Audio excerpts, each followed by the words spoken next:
Welcome to Worthy the Podcast, where we have conversations about what it means to feel worthy and what happens when we don't. I'm your host, Jessica Raimondi. All right, let's take a deep breath.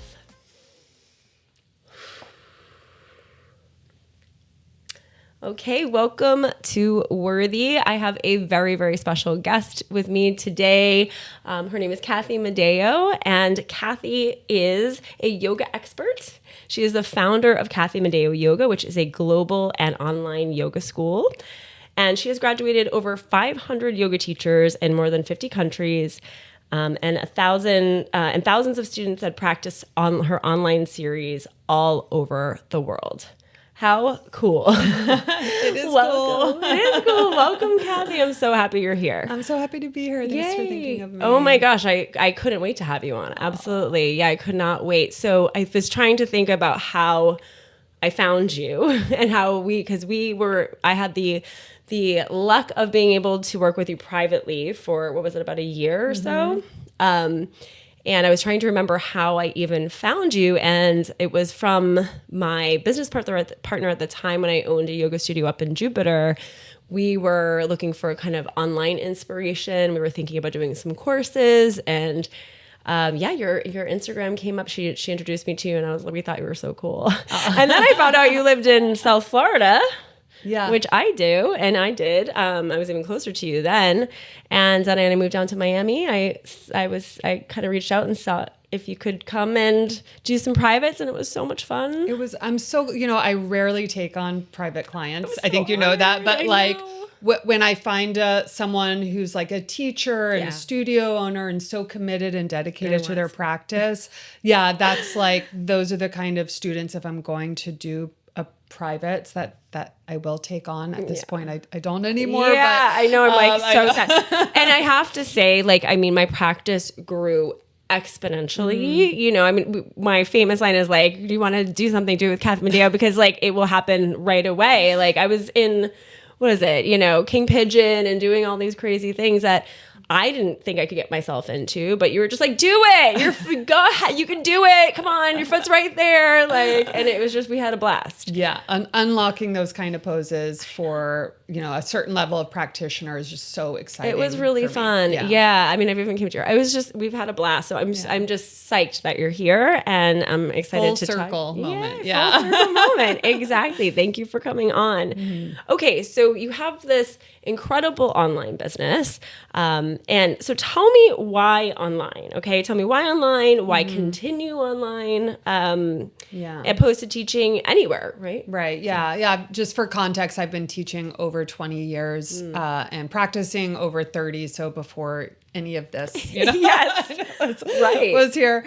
So it's been a long journey, but to be honest, the online space is thrilling to me. Is it? Yeah, because you can just reach so many people. Yeah. The excitement that I have students from sometimes countries I've never even heard of, and it's in that I'm connecting a global community of teachers and practitioners is also exciting. And it's kind of always been like that for me even when I locally owned a yoga studio in New Jersey, at the same time I was building my online presence. And while I love, being in the classroom and the local community and everything, I'm just an online person. That's my space. Great. That's amazing. There's something where, I don't know, just inside really motivates me to think global, to think big impact. And I know that there are other teachers that can do a better job at serving the local community. And my thing is global. So that's incredible. Well, it's so nice to know that, because I think I really, as a teacher too, have been coming to terms with I'm really best in person. I love doing stuff online too, but I love that type of connection with a group. I also don't like one-on-ones. Right. Yeah. So I think knowing, exactly. I would tell my teacher trainees too this, it's do what you like to do, right? As far as, any piece of this kind of career, because otherwise you're going to show up dreading it. Totally. And don't try to do all the things things. I think in the beginning, it's good to try on different things and try the different avenues to see what's good. So you're not just doing what's familiar, you're doing actually what you're good at. But once you figure out what you're good at and people are responding to, just continuing to lean into that and own that. Yep. And, I used to feel a little bit of shame when people would DM me and say, oh, because I live in South Florida. Oh, I'm visiting South Florida. Where can I take your class? And I'm like, I don't teach. And they're like, where can I go? And I'm like, I don't know. I feel that way. And I even feel that way with a lot of teachers here and definitely with you. I'm like, God, I wish I could just like once a week, go get a little bit, but you have so much to offer online and so many different types of courses. So how did this begin, the online thing? Yeah. So, I think you know this about me, but formerly I was an actress and I was like living in LA and doing all of the acting things. And so I've always loved the TV, film, even commercials and working with brands. I've just loved that whole space. And so I remember, this is like going way back, I was like back in school thinking I wasn't going to do yoga again. I was in my mid-30s. I had my first baby. And on Mother's Day, my daughter and ex-husband gave me a like Canon camera. And I just went crazy making all these home videos and editing. This is before almost like a camcorder. Yeah, basically a camcorder. And that was kind of like my first thing of like becoming an editor and creating content before like content was a thing. And so once YouTube like got popular and Instagram was a thing, this is like in 2015, I was like, I use that same camcorder to start my YouTube channel, and like I was just had this deep interest in video and content. And I felt like before, when I was an actress, I was at the mercy of the agent, the manager, and the casting director. But now with this device, the control and the power was in my hands. And so I just started making a ton of content. And like, that's literally how it started. And then I have like my whole journey with like how the online courses started and stuff like that. But like, that was like the very beginning of wow. That's really interesting that you got to play around. So you really liked the creative aspect of it. Yeah. Yeah. Did you have any other inspirations at that time? Like of people that were doing it? Like, no. And it's so weird. I love to edit. It's the only thing that I would stay up late at night. Even with like a new kid, I can like, see that. Yeah, I was just like geek out. You literally can get lost in it. Yeah. No, I mean, it takes me 3 hours to put together one Instagram reel. Like, I know. But I'm like so into it. Yeah. Like, but then I don't realize how much time. Right. Yeah. It's really funny. So, and you're posting and doing all of the stuff yourself, correct? I am. Wow. And I mean, definitely would be a wish list to have more support, like, but it's always like, where do I put my capital? Like, what's the most important thing, And at this point, like, I have never taken on any investors. Everything I just put into the business what the business is making. And so I have to be a little bit careful with my budget on where I put my money. But if the budget had more money, I would 100% just like it's like on my wish list, have an editor, have this and that. Yeah. Because it is so time consuming. It's so time consuming. Yeah. I mean, and your videos are, they're all, the quality of everything is so beautiful. They're so educational. They're fun. They're funny. You really nailed this, this platform, I think. But I mean, do you post every day? Every day. Every day. For 10 years. What? For 10 years. I mean, every once in a while I'll miss like one day, but like almost 7 days a week for 10 years. And you can see it on my Instagram profile. You can say it's like over 3,000 posts. Oh my gosh. Yeah, every day. Literally. Okay. But that's how you get good. Like with every piece of content you make, you get better and better. Wow. Yeah. Wow. So, I mean, just looking at Instagram, obviously, but also, I mean, somebody who has seen a lot of your courses, you do teacher trainings. Yes. I mean, you're clearly this really successful businesswoman. You're a total inspiration. I see, how many people comment on your posts. I mean, people love you. They really do. And it's really beautiful to see. Can you tell us a little bit about your journey and just kind of how you got here? Yeah. I think I'll start with just like how the online business started, because again, I could go back 20 years. But, but right before COVID, I relocated to Florida. So I owned a brick and mortar yoga studio in New Jersey. I thought I had sold it. And me and my former spouse moved with our kids to Florida. And we were going to maybe open up another yoga studio. I started teaching locally, this and that. Well, we decided to get divorced during this. And he moves back out of state, back to New Jersey. The sale of our studio fell through. So I actually ended up never seeing a dime from the studio I built. You're kidding. No, so that was tough. And then he was back there, kind of taking my role in the studio, and that was like awkward because it was like because you were in the middle of, going through through a divorce. Was he a yoga teacher? I trained him. Wow. Okay. I'm sticky. Okay. It's like a soap opera back there. Yeah. No. It's probably more common than we know. Yeah. And then COVID happened. And actually, right before COVID, I had decided to start a new business model because I'm like, okay, I'm a single mom. I don't have my studio anymore. I decided to do retreats. And I started selling retreats out for 2 to 3 years. Wow. I had a teacher training. You were selling them out? I had teacher training half full in Bali. And then COVID happened. And none of the retreat spaces gave me back my money. No, I just got goosebumps. I know. That's terrible. But I, not trying to sound like, oh, I'm so good and self-righteous, but I gave back everyone their money that had paid for everything. Wow. So I'm $40,000 in debt, single mom, no job, no spouse. He's just stopped. There was no there was no money anywhere. Were you working together at that point? Like you were doing this business together, essentially, or some of the business was together with him? No, he had left. But prior to that, you guys were together. We owned the studio. Got it. Yeah. So I'm like, it's COVID. I've got 2 kids. I have no job. I'm in debt. I have zero money coming in.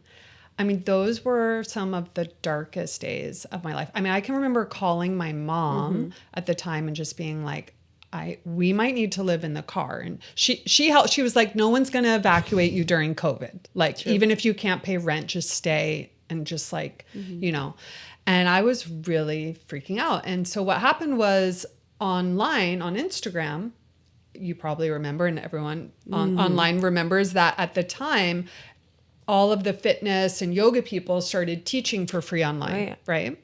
Oh, yeah. Right. They were doing lives. Sure. All their content was like at-home content, and everyone.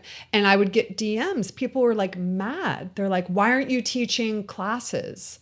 And in my head, I'm like, now people want me to teach for free? Oh.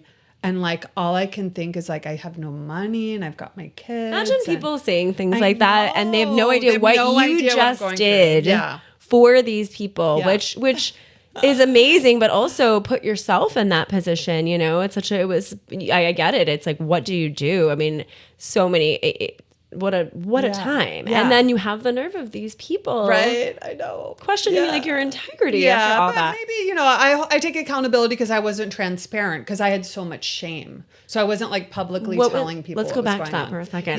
The shame. She said the key word. She said the key word. This is a podcast about self-worth. Yeah. So thank you for saying that word, honestly, because it is, shame is to me such a joy killer, such a dream killer. Yes. Tell me what that shame was like for you. Can you explain it a little bit? Yeah, I felt shameful that I was going through a divorce. So I don't even think I was public about that yet.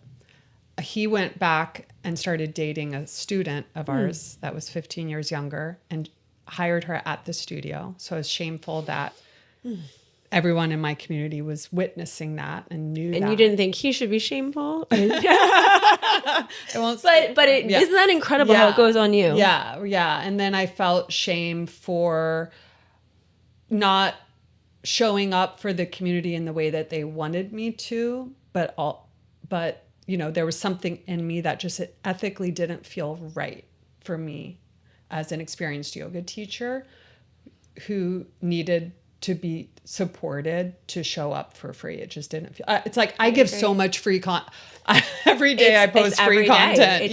Every day. Like literally. Yeah, free ebooks, free videos, free everything. Like I was like, you want more? Like So it was that, and so I really put my yoga practice to test, and what I did was, this is going to sound woo-woo, but I meditated for 3 weeks, and I allowed myself to cry, because that's what was coming up in my meditations. I would just sit and like cry. I think I'm gonna cry now. It's just like, I'm really emotional today anyway, and this is such a beautiful. Yeah, but this is part of the yoga practice that they talk about. It's like allow the stuff to come up, because if you bury it, it just gets buried and you're not processing and dealing, And so what happened during that time of allowing myself to just be upset and be in those feelings was that an idea came to me. And I got several ideas. And the first idea I got was, remember that series you made in 2017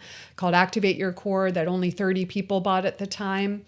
Well, everyone's at home right now. Why don't you put that on sale? You have way more followers now. I think at that time I had 100,000 followers. So I put it on sale, and in 3 days, it sold more than it did in 3 years. Oh my God. And I was like, oh. I like this meditation thing. So I was like, go make another series that you're really good at. So I made handstands. I reached out to a local studio that was closed because of COVID. I said, can I rent your space? I went myself. I filmed it myself. I edited it myself. Sold it within a week. It sold like $3,000. I took that $3,000, and instead of paying rent, and instead of, doing things like that, I invested it into a space that I leased to film basically all of the series you see on my platform right now. Like a little studio. Yeah, it was like a white box. And then the other little bit I'll add about like how I really got online was during the same time, people started asking me would I lead a teacher training online? And at first I said no. Had you done them before? Teacher trainings, yes, but not online. Not like online. At my studio, and I've developed teacher trainings for multiple studios. And at first I said no, because in my head I was like, well, you can't train people to assist, and you can't, it's not going to work. And then I had that deep meditation, and it was like, literally, Cathy, if there is anyone in the world that is more primed than you. Because previously I was telling Jessica that I had started an online platform for a yoga franchise, and I had filmed, produced, directed, and was in 40 of the 200 classes I taught. So I was like, if anyone can do this, it's you. And so I wrote a mission. I said, I want to raise the standard of online yoga education, because what I witnessed was that all the studios were just putting their trainings online in Zoom. Yeah. For like, they were doing it at the studio, 7-hour days. And I'm like, no one's adapting. No one wants to, no one's adapting it to online learning. So I was like, which is a literal different way, right? You want to be engaged. I don't want to sit and watch a teacher training that's going on outside of me. Yeah. You want to be engaged with the person on screen. 100%. It needs to be shorter. It needs to be faster. It needs to be like straight to the point, because people are just consuming on a screen, So that was, so I said yes. And then I started my business. People are like, because I say this, people are like, how did you really do that? I started my business with $0, right? Because remember, that series had already been filmed, and I didn't need to invest more money in it, right? And so with the teacher training, I did something totally unhinged that I don't recommend anyone doing. But when it's life or death, you do the unhinged things. And which was, I hadn't filmed a single video of the teacher training at all. So there was no actual product.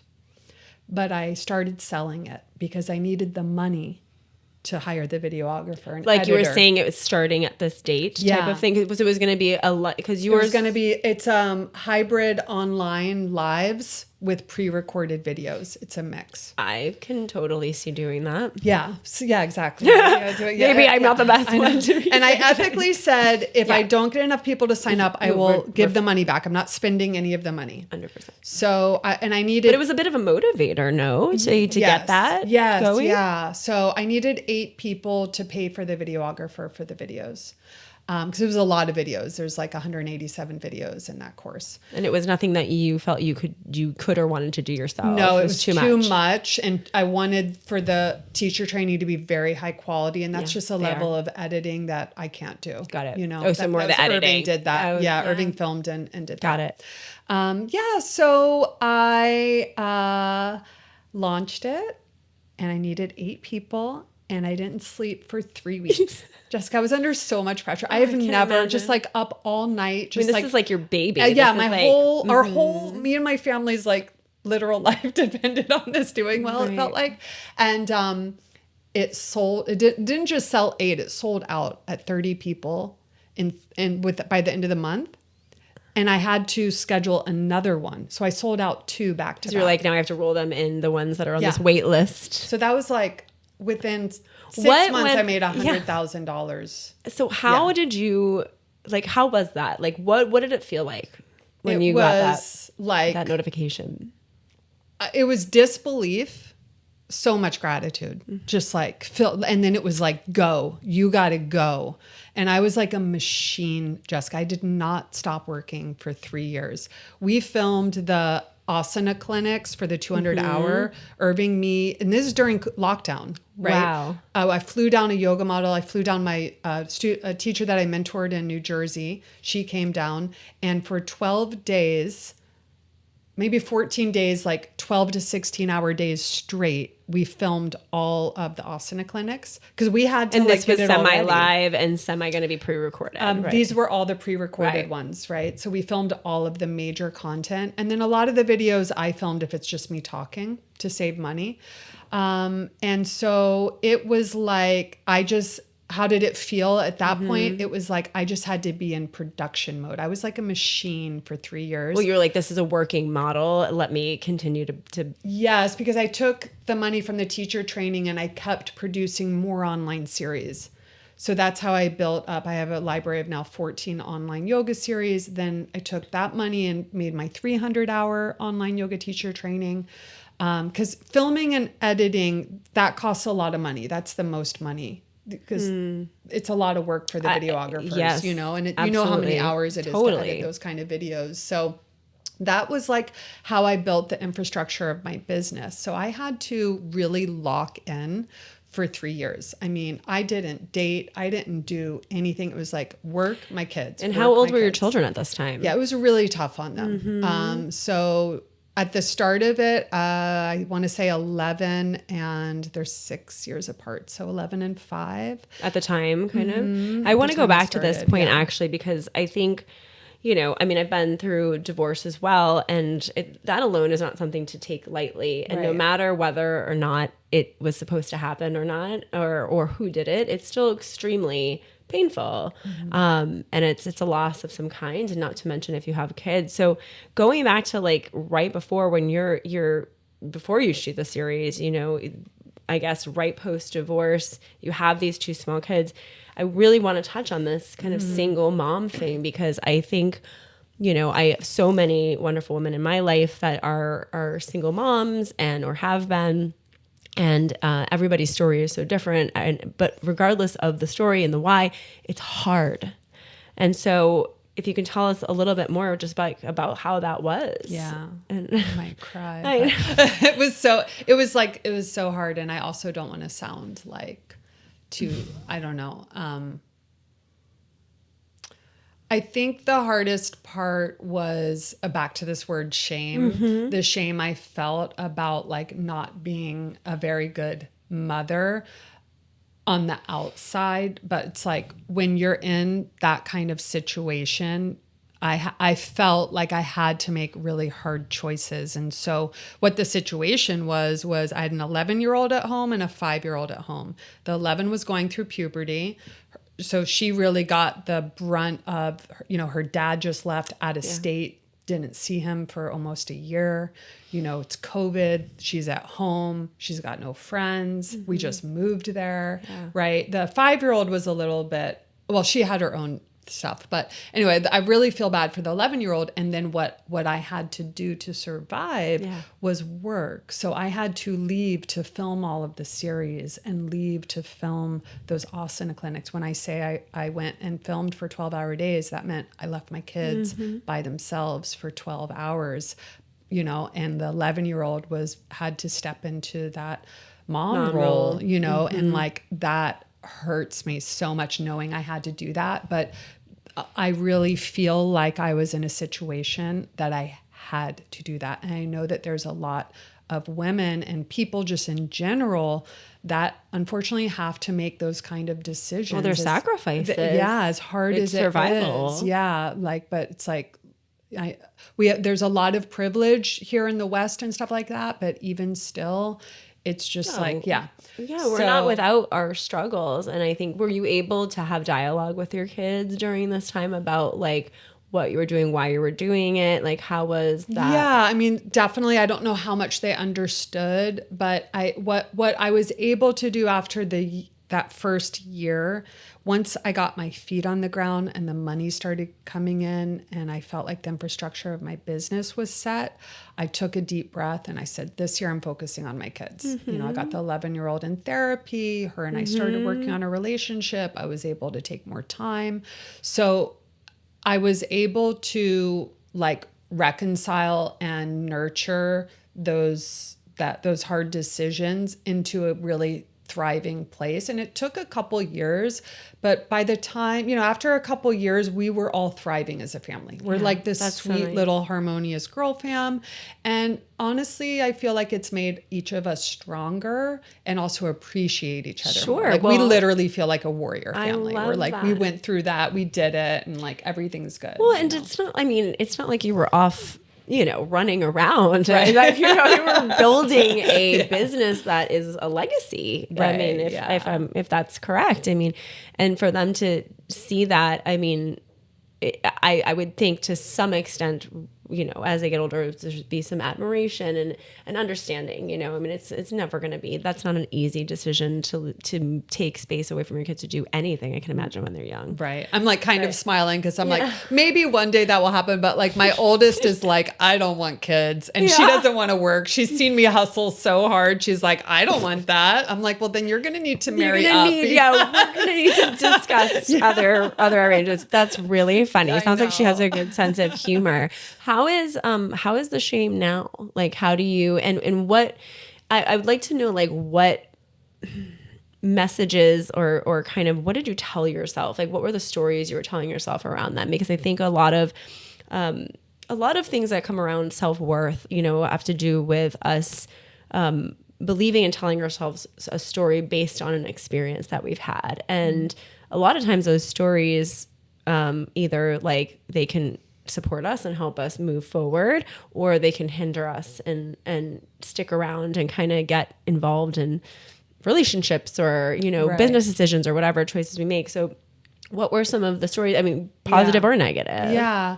I think on a positive note, I feel like I've done a good job of reminding myself that, you know, I did these things in order to support my family and I am a good role model and they see me making an impact in people's lives and all of that stuff's really great. I think when I have those nights where I can't sleep, I've realized that it's not a bad thing. It's like my subconscious nudging me in the areas of my life I'm not giving enough attention to. So I still get, like, I literally still got that with my youngest one, who's like, you know, she's an iPad kid. She's 11.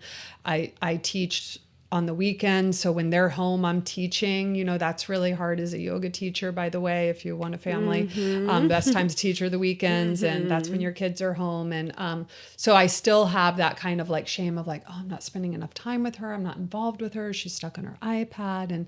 And when I have those moments that keep me up at night, it's like, I just had one of these, is why I'm bringing it up. And I'm like, okay, this is the time that I just need to like wake up, give her a little bit more like quality time attention. I'm big on quality time. It's like my kids are not going to get me quantity, but when they get time with me, it's like good time, you know, and it's meaningful time. And even just carving out little pockets of making dinner together and stuff like that. Yeah, but I think one of the hardest things for me, and this is like very personal, but I think that's why we're here. That's why we're here.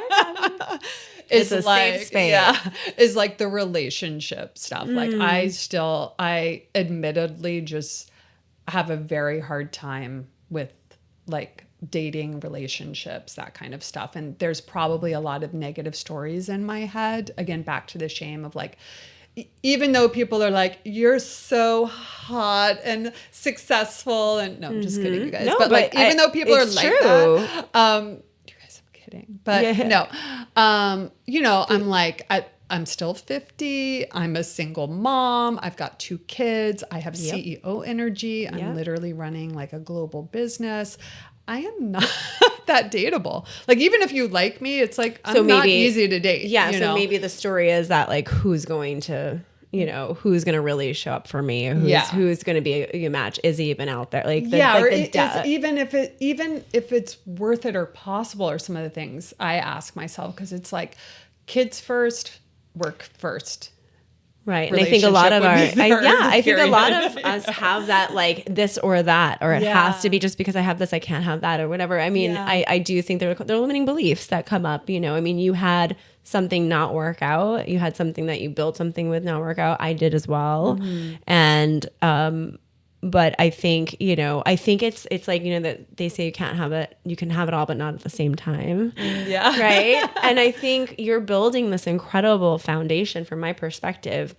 That's laying some groundwork, and probably like, tell me how this feels to be where you're at. I mean, we haven't touched on self-esteem quite as much. It's not the same exact thing as self-worth, but it's part of self-worth, right? And so I would imagine that the more you do and see your business grow, I would assume you feel more confident. Is that true? To some degree.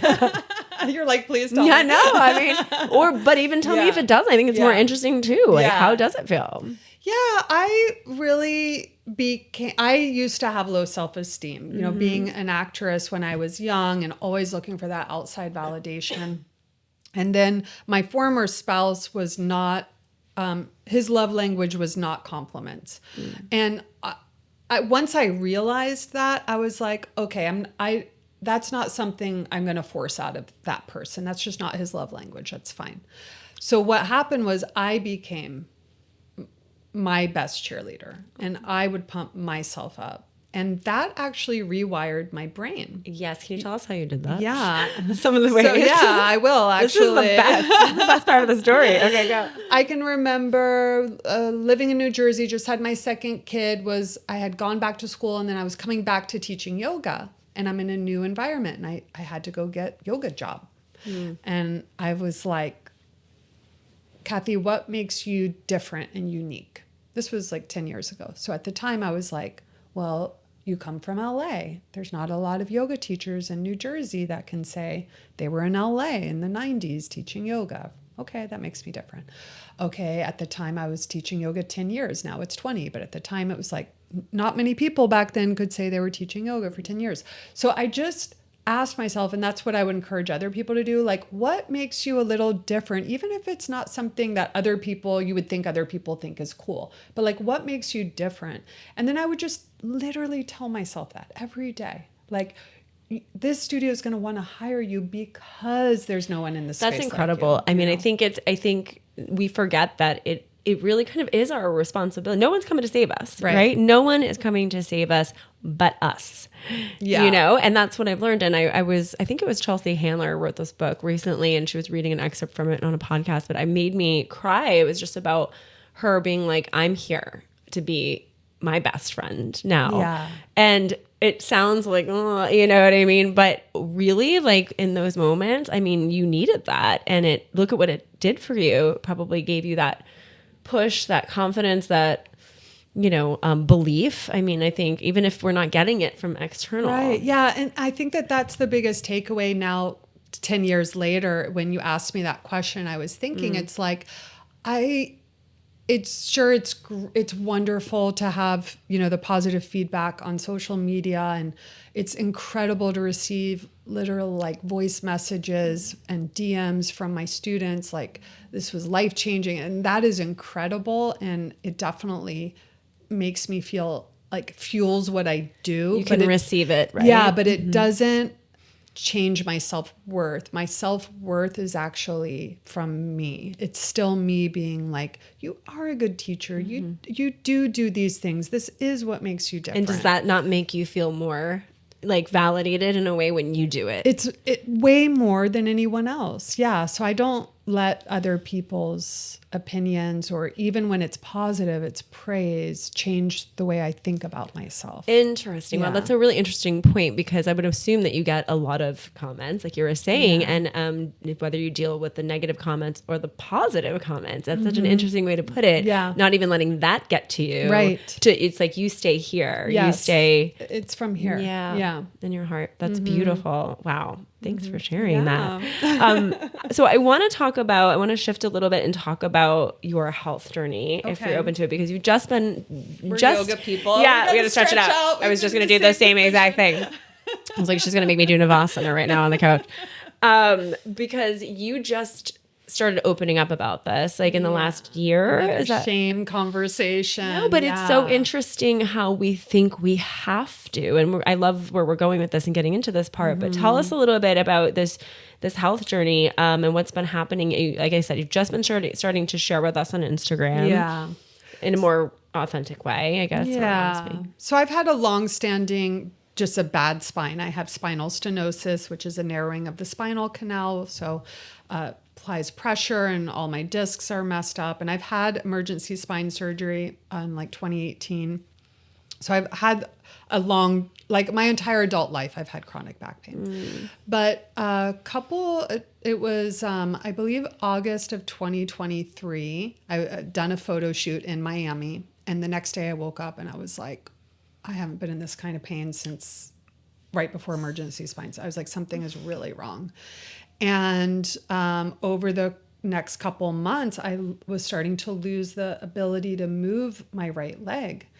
And I came to find out after a ton of different, MRIs and imaging and meeting with several different doctors that it was I guess this disc had been actually bulged, because they saw it on an MRI of mine from like 2017. It was from back then, but it was at T12. And just to give you all some context, when like bulging discs almost always happen at the neck or the lumbar spine. Yeah, it's very rare. Only 1% of bulging discs happen in the thoracic. Yeah.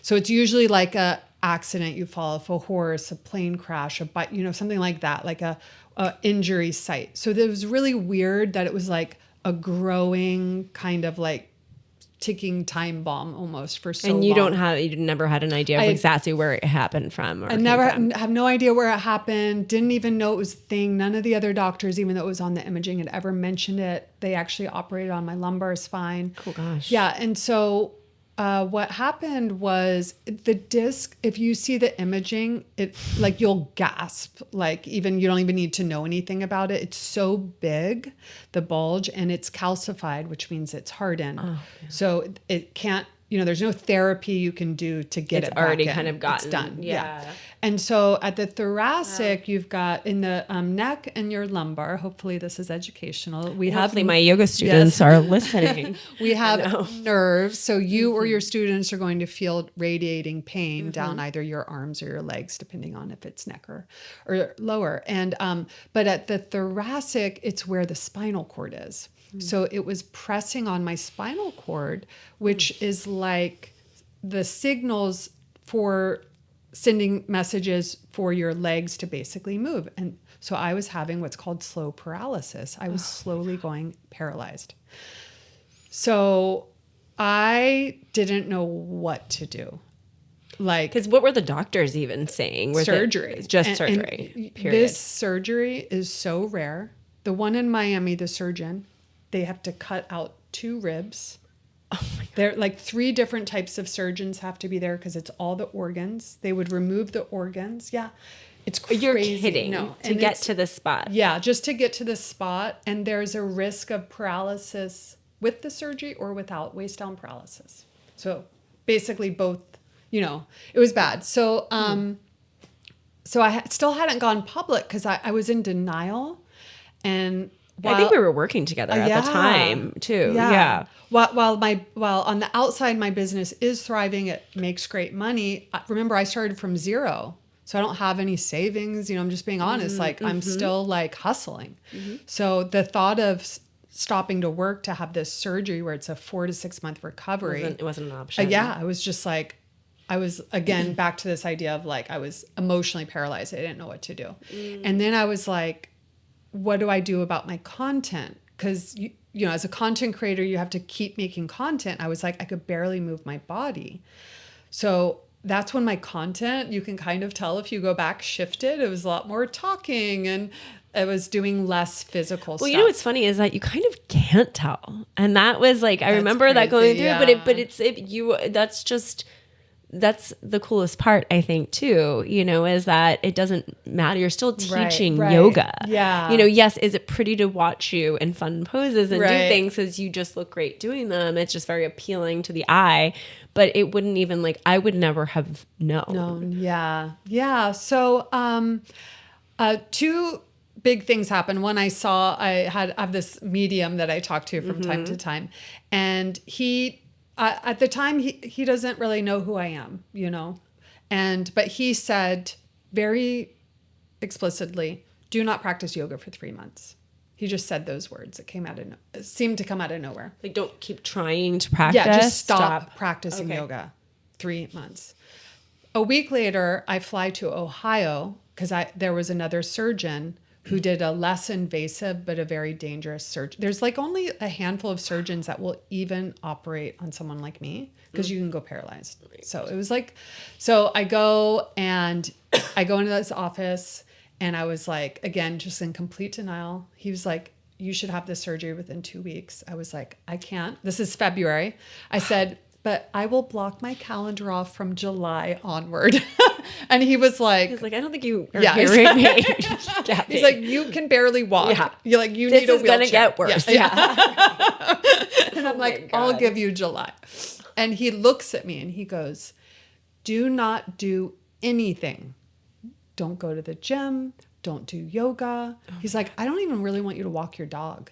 He's so he was repeating back. And what did that feel like to hear as a very active person? It was the first time, I think it was the first moment I stopped being in denial. I was like, this is real. And if I'm not careful, I could be paralyzed, So I went. It's priorities, yeah, right? I went back from that trip. We scheduled the surgery July 19th and I didn't do anything.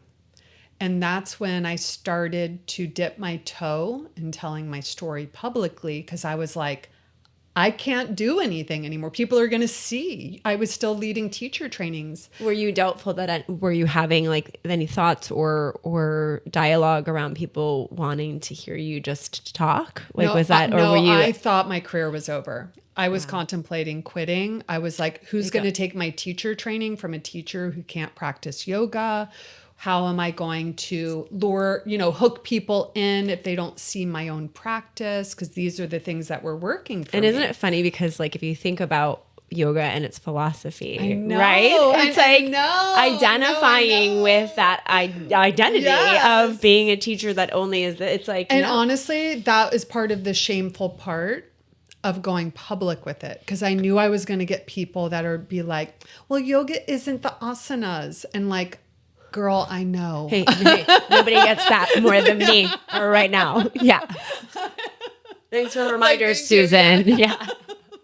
But honestly, that's what I was scared of. All of it. Yeah, I was so scared of just me coming and telling my story and people not listening and being like. So it was kind of who wants to listen to just you kind of talk, or or was there a fear of being rejected from both sides almost? Yeah, that because I'd been on Instagram long enough and, I know that there are people putting out content that is different than mine and it works, but for whatever reason, the kind of sensational content I was putting out and crazy poses, it worked. And a lot of my followers expected that of me. And if I posted stuff that didn't deliver on that, it wouldn't perform well. And so that was my fear that like... I have an interesting question too, because it's like, did anyone say that to you? Where did this expectation come from? Right? Like, I know. Was it something people said, or did you just make that up? Like that level of that expectation? I probably made that up based on the feedback I got. On the feedback. From follows, likes, comments. Yeah. So you were like, there has to be this level, this caliber in order to be received well, in order to be accepted. And for people to even believe that I was a good yoga teacher, there it is. Because I could do the things. And one of the things that Medium said, I should give him a shout out. Please. We'll link his... yes, please. We definitely can. We'll link it in the description. I'm having a Medium and a tarot reader on next month. So one of the things he said that has always stuck with me is he was like, you have, and again, at the time he didn't know who I was, so he was channeling. He was like, you have thousands of pictures of you doing the perfect pose. He's like, you do not need to keep shooting the same perfect pose. Like you already have it. Like stop killing yourself. It's like we want to see the other, like more of you on the other side, which I'm sure is what you... I mean, luckily now that's the way content has moved. We want to see the messy, we want to see the ugly, we want to see the process. Like I guess from a business standpoint, but I even think back, I mean, it's like when you're invested in somebody, like the way your community has been invested in you, it's like I want to see it all. You know? Right. Yeah. So you began to open up a little bit. Yeah. So I began to open up. I stopped doing anything, just like everyone told me, and so just to give you a little visual, staff pose. So if those don't know what staff pose is, you're just... we'll do it. We'll do it. For those of you that are watching at home. If you're listening, it's just sitting on the floor straight up in like a 90-degree angle and your legs straight. And so my bad leg was my right leg, and I couldn't lift it up. I couldn't do that. It wouldn't lift up. And that was my test. Of if my leg was working. And so one day after literally like at the 3-month mark, I had a boyfriend at the time. I ran in, he was laying in bed. I'll never forget this moment. I ran in, I sat on the floor right in front of him, and I went, and he was like, oh my God. What? And it was like, Jessica, I can't explain it. It's like a switch went off in my body. And it's called like a spontaneous healing. So we stop, we get the surgery, we get the consultation, the diagnosis, and then we're talking to the medium, and then you just stop. I just rested. You guys, just rested. I've never rested before.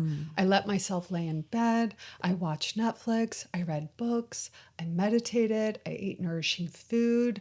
I still was working, but I cleared a lot of stuff off my schedule.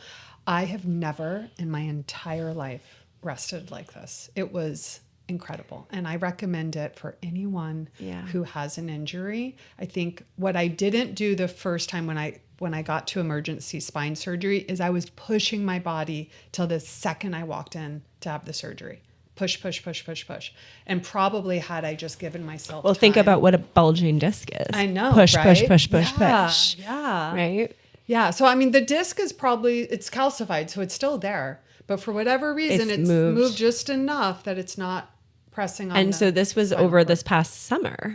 Was it spring? Spring of 20 or last year. Yeah. So last year. And so what happened during that time was I posted, it took me a month, you all, to have the courage to put this on social media. It was a 7-second clip of showing a really deep forward fold standing on 2 blocks of me like a year before to what my forward fold looked like in that moment, which was like knees bent, could barely forward fold, and which is like most of the world. Yeah, it's like an average, right? An average person. Yeah, no, but maybe worse. But yeah, and that clip went crazy viral. It has 43 million views on YouTube. 14 million views on Instagram. So like 57 million views. And it has 1 million likes. And it has thousands of comments of people sharing their story. And it just like gives me chills. Because I have chills all down my arms. Like literally.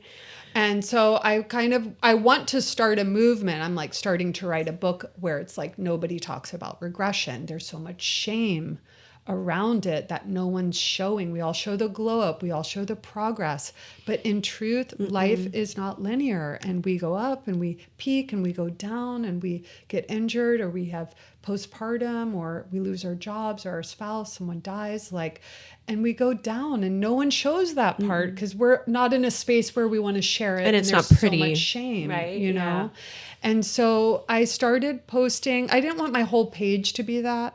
I maybe could have been more viral and more big, but I just didn't want everything to be that. So I don't know, every couple of weeks I would post something along those lines, and it always went viral. And it's just like, you know, what does that tell you, you think? What is it, the fact that those were going viral? That people feel themselves, and they feel that they can see themselves, and it's relatable, and it's like they feel validated. Their pain and their injury is validated, because I think we don't like to validate people in pain. We want them to feel okay and be better. And it's like, again, this kind of like invisible standard of what's normal. Yeah, like, let me be injured. It's or let me rest. Yeah, let me rest. And why? Yeah. And I think probably, and correct me if I'm wrong, I know this happens with myself when you were saying being forced to slow down, being forced to rest. For me, a big limiting belief my whole life was that if I'm not moving and producing, I'm not worthy of success, or I'm not worthy of respect.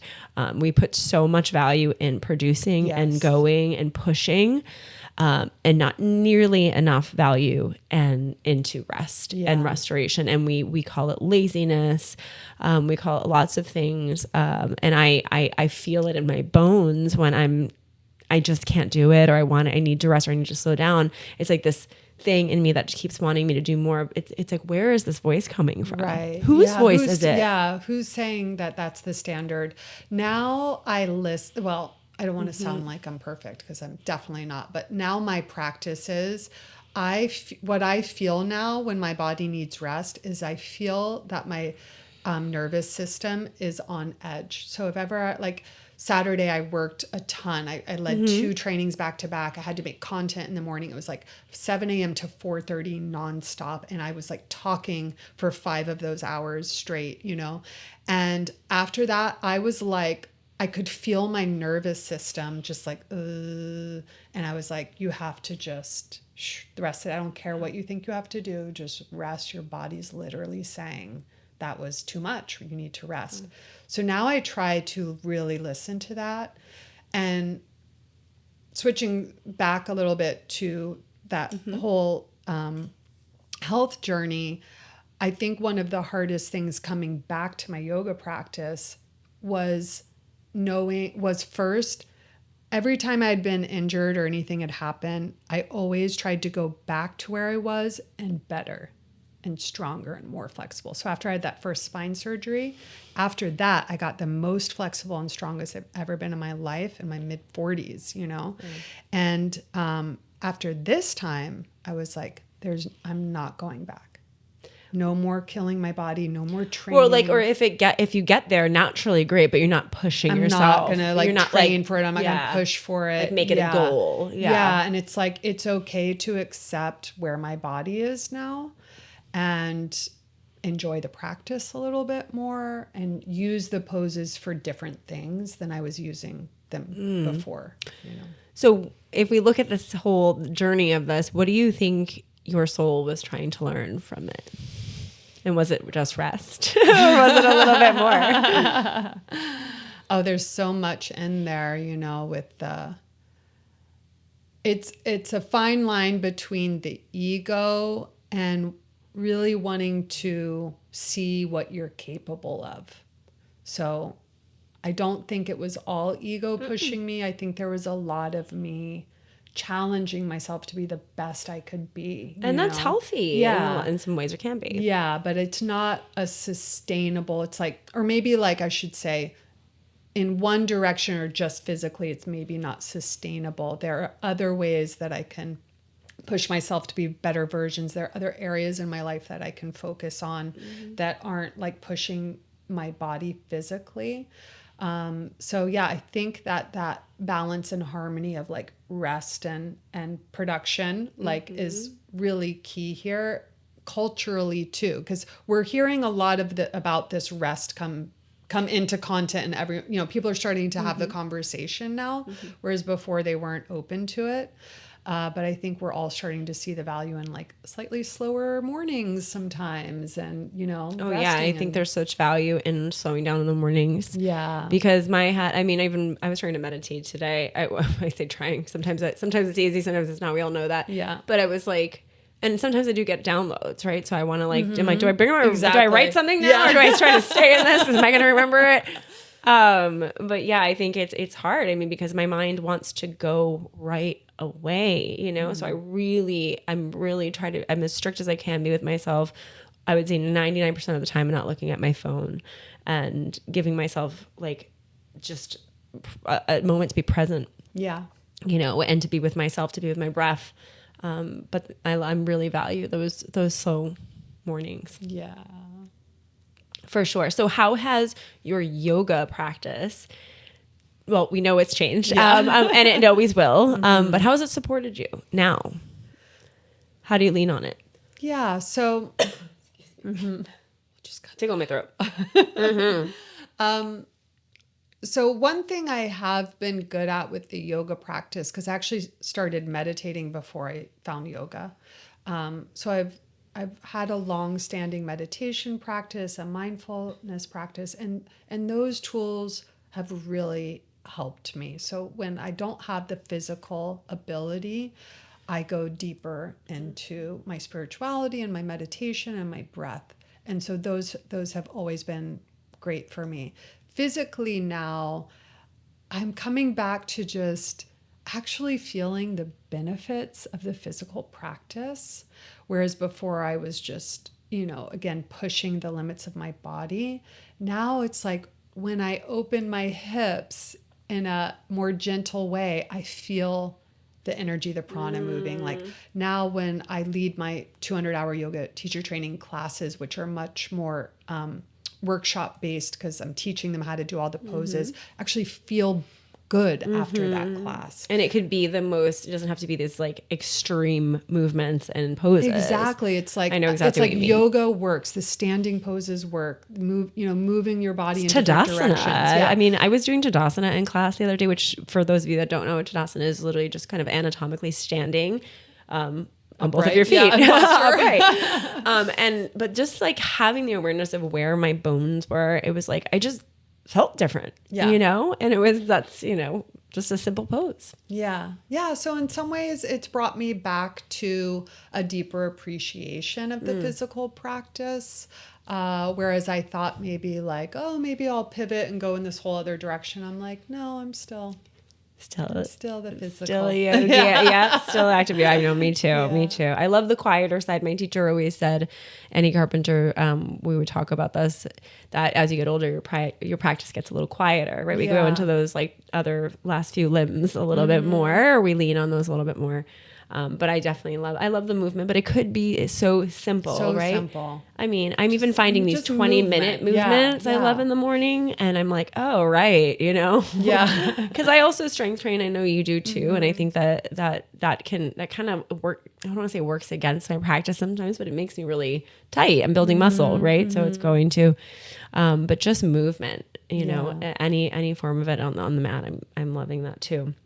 Okay, so back to a little bit of the worth before we kind of close out here. How do you nurture your self-worth? So you talked about meditation, you talked about obviously your yoga practice. Anything else, and how do you feed it? Thinking.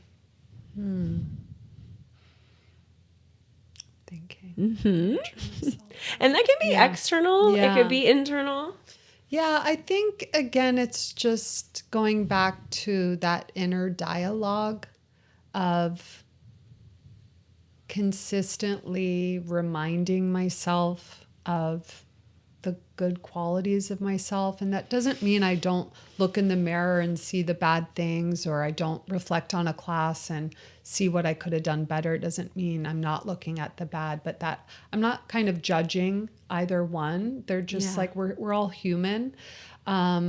Just back to this idea of like, I don't need that outside validation, but I do need something, right, to feel worthy, right? And so it's like consistently reminding myself of that. And like, I'll be real again, it's still hard, in certain pockets of my life, I always And think who doesn't about want that. to, who doesn't want to share your life and have outside validation from somebody too? I mean, it feels nice to be reminded by that, or to be in a relationship with somebody that is complimentary or whatever. But but like practically, like, I meditate almost every day, and I really like kind of like manifestation style of meditations where I am visualizing and feeling whatever it is I want or am becoming, and then I'll journal those to solidify it down, and any visions that I have, I'll journal. And that's just been a really great practice that I think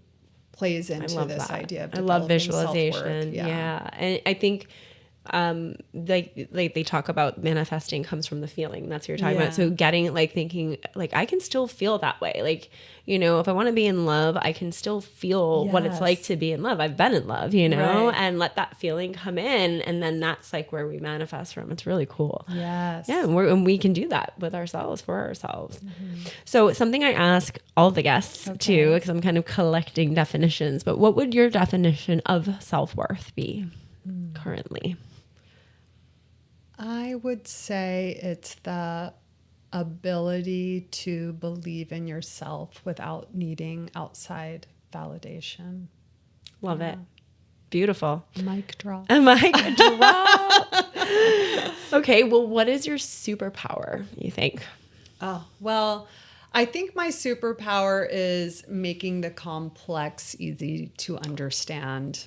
Ooh. And I hear like so many people tell me that is what it is. And I feel like if I wasn't teaching yoga, I'd be teaching something and just making it, breaking it down. And in a fun, digestible way. So I think at the heart of it, I am an educator, and I don't like to gatekeep. I don't like to learn these new amazing things that have a profound impact on me and then hoard them for myself. Same. Like my whole purpose in life is to share as much knowledge as I can. I hear you. That's why I'm doing this podcast. Sharing people, sharing conversation. I love it. I think that's a great way to put it, to not be a gatekeeper. Knowledge should be shared for sure.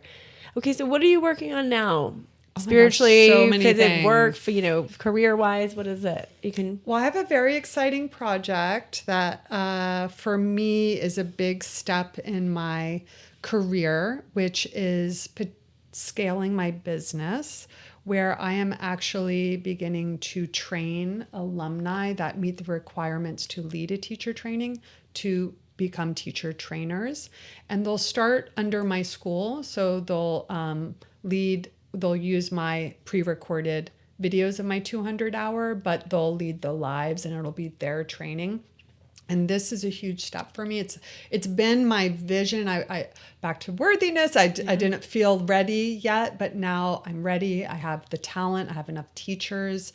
I have the brand credibility where, so I'm literally, I'm calling it the pilot program, and I'm in the middle of interviews, and then I'm going to select 5 to 7 teachers, and then basically train them for like 6 to 8 months, and then they'll lead their own teacher training. That is great. That is like really exciting. Like scaling. So I'm like very excited. That's my new thing. Well, thanks for letting us know that. Yeah. That's amazing. Congratulations. That is a big deal for you, for sure. Yeah.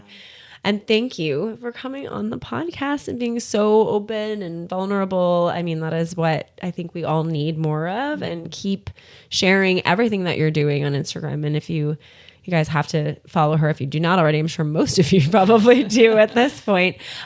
So how can people get in touch with you? How can people work, let's call it, with you? I know. Where can we direct that? I would go to my website, www.Cathy with a C, Madeo, Madeo, yoga.com. And there you'll see all of my 14 online courses. You'll see any yoga intensives, because I do yoga intensives all over the US, weekend intensives. You can come practice with me. I host retreats all over the world. I am often at special events. So you can find where I am there. And then also all my online courses, my yoga teacher trainings are all on my website. Anything coming up, right? Everything's like 2026, you can do teacher trainings with me. I even lead a social media boot camp. Yes, that's right. So and that's a gem of a program because you so you are much. really one of the masters at that. So Thanks. for sure. And then what is your Instagram Yeah, handle? and Instagram. You can find me everywhere at Cathy Madeo Yoga. Yeah. Perfect. And we'll put that all in the notes for you at the end of this podcast. Cathy, I'm psyched that you were here. Thank you so Did you much, have fun? Jessica. So much fun. Awesome. I hope you come back. We're definitely going to have you back if you'll take us. And everybody, thanks for watching. Thanks for listening. We'll see you on the next episode. Yes.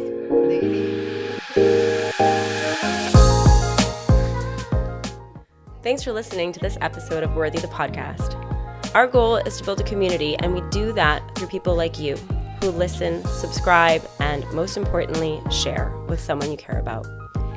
Be sure to follow us on Apple Podcasts, Spotify, or wherever you're listening, as well as our YouTube channel.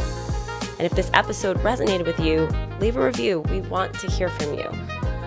Thanks for being here, and remember, you've always been enough. Period.